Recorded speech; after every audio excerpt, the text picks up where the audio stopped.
আসসালামু আলাইকুম। আজকে দেখাবো আমি তোমাদের দিনের বনানীর 11। আমি বনানী থেকে গুলশান একে যাচ্ছি সিটি ব্যাংকে।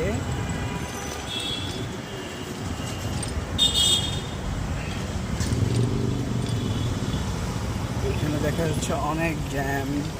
আজকে হচ্ছে মহাখালী রাস্তাতে আন্দোলন চলতেছে, যার কারণে বনানী 11 রোডে হিউজ পরিমাণ জ্যাম করছে। যেটা দেখতেছো তোমরা।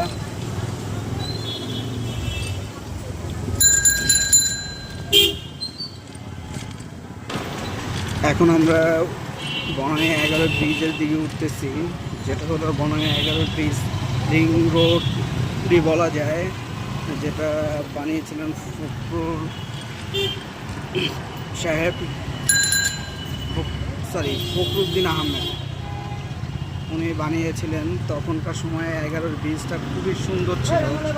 এখন বিভিন্ন কারণে বিভিন্ন নির্বাচনী পোস্টার, বিভিন্ন ব্যানার ট্যানার লাগিয়ে যে ব্রিজটাকে একেবারে বরবাদ করে ফেলছে। যেটা একটা সময় এই ব্রিজটাকে দেখার জন্য অনেক লোক আসতো।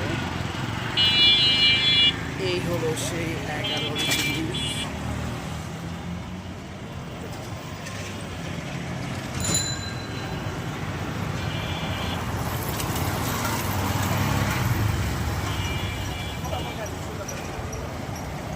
এখন আমরা আছি হোটেল আমারে এবং লেকশোর রোডে, যেটা হচ্ছে গুলশান একের দিকে যাওয়ার রোডটা।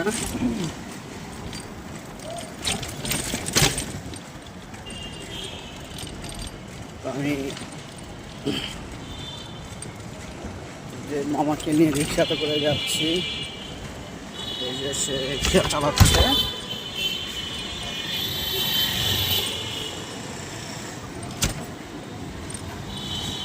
যেটা হলো এক সময়ের খুব ব্যস্ততম রোড ছিল এটা।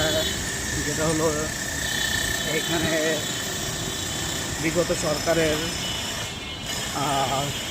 শিল্প বাণিজ্য উপদেষ্টা সালমান এফ রহমানের কার্যালয় ছিল, যার কারণে এই রোডটা একটা সময় খুব ব্যস্ততার মধ্যে পার করত। এই সেই বাড়িটা যেটা সালমান এফ রহমানের কার্যালয় ছিল। এখন সে নেই, কার্যালয়ও নেই।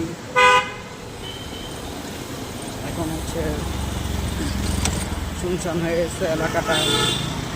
সবাই নির্বিঘ্নে চলতে পারতেছে, খুব ভালোভাবে চলাফেরা করতে পারতেছে, যার কারণে একটা সময় এই রোডে জ্যাম লেগেই থাকতো। তার গাড়ি বহর থাকতো, সাধারণ পাবলিক যেতে পারতো না।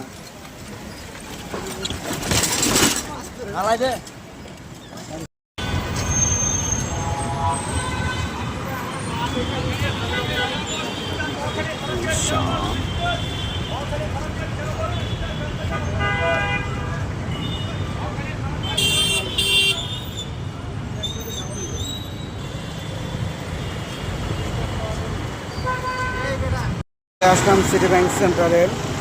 তো আমাদের একটা কোম্পানির কাজে, তো আমি এখন ব্যাংকের ভিতরে ঢুকতেছি। তো ব্যাংকের কিছু কার্যকলাপ দেখানো নিষেধ, তাই আপনাদের দেখাতে পারতেছি না।